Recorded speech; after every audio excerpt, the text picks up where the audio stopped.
ఉన్న బంగారాన్ని విడిపించి ఆ రోజు ఆన్లైన్ రేటుకే మేము కొంటాం. Sharma gold company. రాశి ఫలాల గురించి ఒక్కసారి నాకు వివరిస్తారా మీరు? మొట్టమొదటి ఏ రాశి గురించి చెప్తారు? తప్పకుండా. ఇప్పుడు ఇది మనకు వచ్చేది 2025 ఆంగ్ల సంవత్సరాది. ఓకే. అంటే కొంతమంది విమర్శించారు 24 కదా, 24 25 అదే 25 ఆంగ్ల సంవత్సరాది అంటే మనం ఇంగ్లీష్ క్యాలెండర్ అంటే 25లో వచ్చేది 25 ఆంగ్ల 25 కదా, జనవరి 1 25. ఓకే. జనరల్ గా మనము అంటే మరి మీరు ఉగాది నుండి ఎందుకు చెప్పట్లేదు అంటే చాలా మంది ఉగాది వరకు కూడా ఆగట్లేదు, జనవరి 1 కూడా ఆగట్లేదు, డిసెంబర్ నుండి నవంబర్ నుండి అడుగుతా ఉన్నారు అందరూ. ఓకే. ఇప్పుడు క్లయింటెల్ నన్ను అడిగేవాళ్ళు ఏంటంటే గురూజీ ఇప్పుడే చెప్పేసేయండి మాకు, మేము జాగ్రత్తలు తీసుకుంటామని చెప్పి అడుగుతా ఉన్నారు.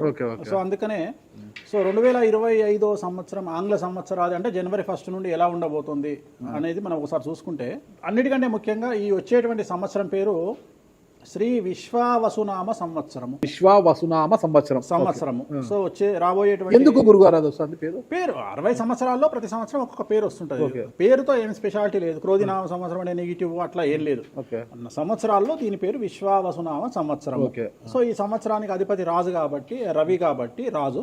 సో రవి మనకు కమాండ్ చేస్తూ ఉన్నాడు కాబట్టి ఈ సంవత్సరం అతి ముఖ్యమైన విషయం ఏంటంటే రాజకీయంగా దేశవ్యాప్తంగా రాష్ట్రాల వ్యాప్తంగా పెను సంచలనాలు నమోదవ్వడము ఈ సంవత్సరం 2025 సంవత్సరం లక్షణాలు. ఎందుకంటే రాజుల మధ్యన రాష్ట్రాల మధ్యన గొడవలు, మరీ ముఖ్యంగా కొంతమంది ప్రముఖ రాజకీయ నాయకులకు మృత్యుగండము, అలాగే అన్ని రంగాలలోకి సెలబ్రిటీలు, సినిమా ఇండస్ట్రీ, రాజకీయము, బిజినెస్, ఎనీ ఇండస్ట్రీ, యువకులు, మరి ముఖ్యంగా మగవాళ్ళు యువకులు 40 సంవత్సరాల వయసులోపు ఉండే వాళ్లకు కార్డియాక్ అరెస్ట్లు అనేటివి ఈ సంవత్సరం అతి ముఖ్యమైన విషయం.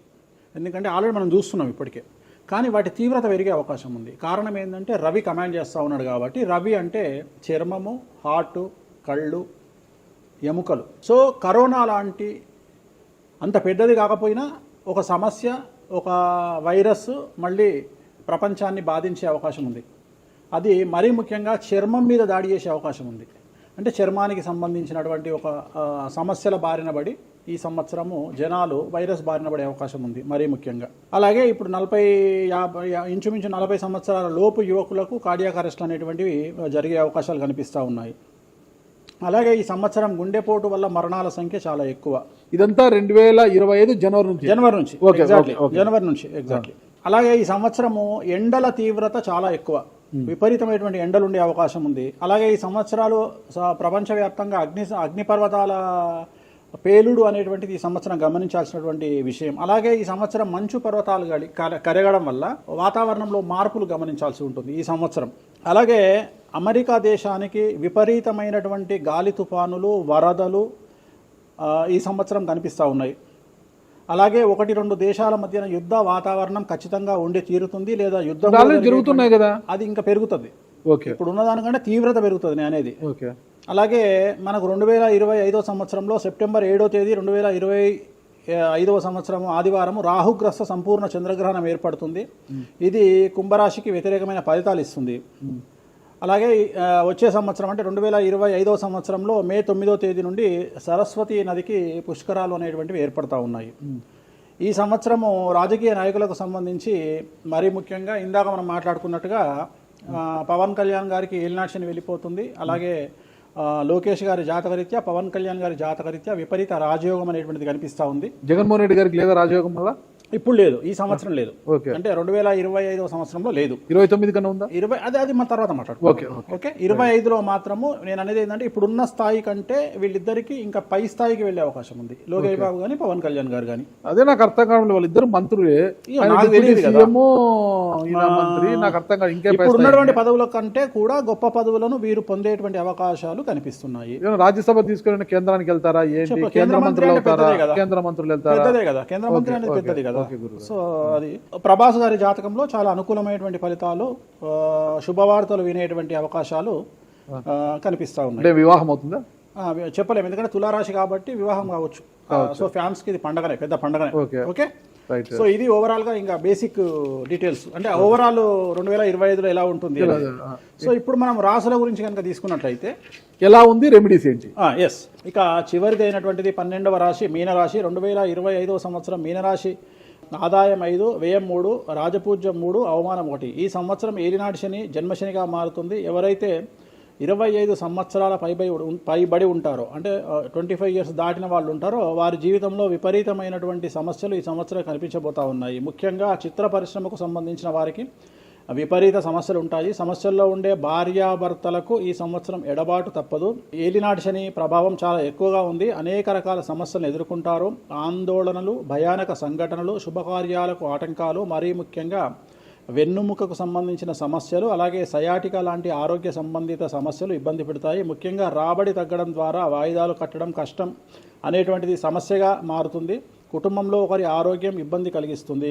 అలాగే వాహన ప్రమాదాలు, పోలీసు కేసులు, కోర్టు కేసులు, మీడియాకి ఎక్కడం, అనవసర వివాదాలు చుట్టుముడతాయి. సంఘంలో గౌరవ ప్రతిష్టలు తగ్గుతాయి. మీ ఆలోచనల వల్ల, మీ చేతిలో స్వంత నిర్ణయాల వల్ల మీ చేతులారా సమస్యలు తెచ్చుకుంటారు. సంఘంలో ఇబ్బందికర వాతావరణాన్ని సృష్టించుకుంటారు. విద్యార్థులకు విదేశీయానంలో అడ్డంకులు, విదేశాల్లో ఉన్న విద్యార్థులకు ఉద్యోగంలో అడ్డంకులు, వీసాల పరంగా సమస్యలు ఏర్పడే అవకాశాలు కనిపిస్తూ ఉన్నాయి. ప్రభుత్వ రంగంలో పనిచేసే వారికి, మరీ ముఖ్యంగా ఐఏఎస్, ఐపీఎస్ లాంటి వారికి సిబిఐ, ఏసీబీ కేసులు, అలాగే వ్యాపారస్తులకు జీఎస్టీ, ఇన్కమ్ ట్యాక్స్ లాంటి వాటి వల్ల సమస్యలు ఉండబోతూ ఉన్నాయి.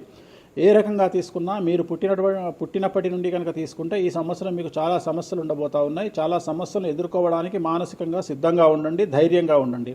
నలుపు రంగు దుస్తులకు దూరంగా ఉండండి. బ్లూ కలర్ దుస్తులు ఎక్కువగా వాడండి. తిరునల్లా శనీశ్వర ఆలయంలో ప్రత్యేకమైన శని పూజ నిర్వహించుకోండి. అలాగే శ్రీకాళహస్తిలో గురువారం నాడు గురు దక్షిణామూర్తిని దర్శించుకోండి. వీటి వల్ల సమస్యల నుండి బయటపడతారు. ఇవి ఓవరాల్ ద్వాదశ రాశులు.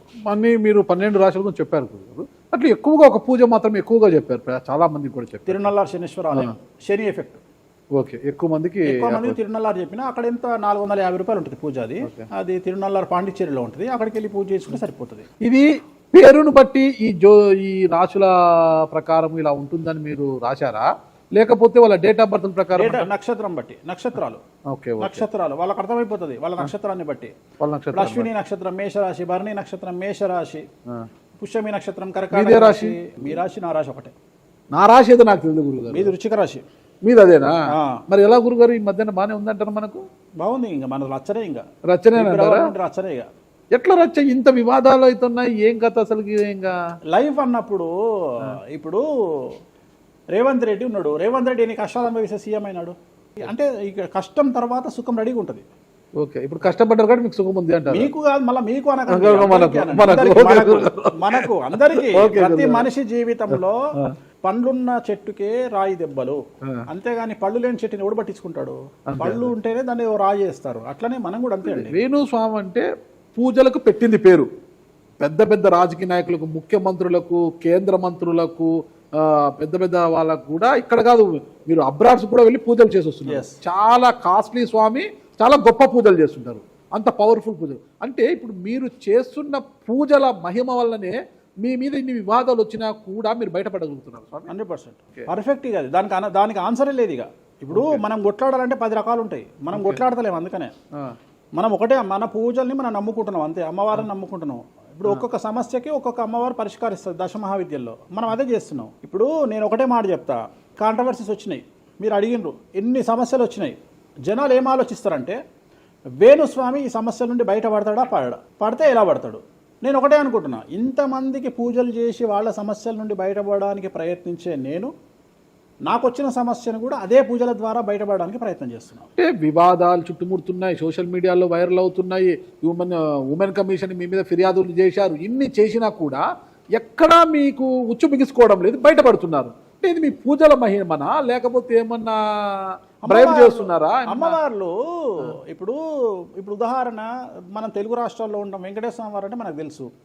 ఇప్పుడు తమిళనాడులో పెరుమాళ్ అంటారు వెంకటేశ్వర స్వామిని. అదే నార్త్ ఇండియాకి వెళ్తే బాలాజీ అంటారు. వాళ్లకు బాలాజీ అంటే చాలా భయం. అలాగే మన రాష్ట్రంలో మనకు తెలిసిన వాళ్ళకి కామాఖ్యలో ఉండే అమ్మవారు అంటే భయం. కానీ తెలియని వాడికి భయం ఉండకపోవచ్చు. వాడు ఇష్టం వచ్చినట్టు కామెంట్ చేయొచ్చు అమ్మవారు. చాలా మందికి మీరంటే భయం అనుకుంటా.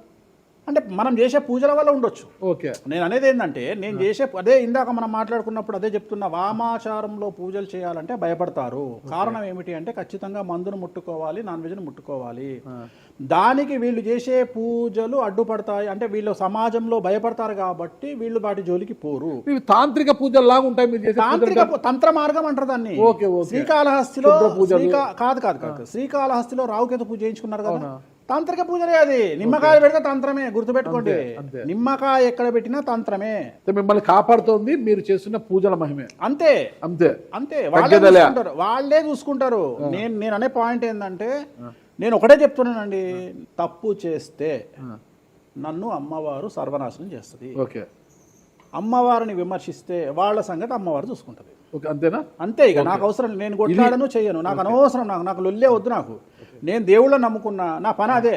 నాకు హిమాచల్ ప్రదేశ్ కామాఖ్య కాకపోతే, బాగాలముఖి కాకపోతే, తారాపీఠ పోతే, ఇప్పుడు మన తారాపీఠ పోయి వచ్చిన.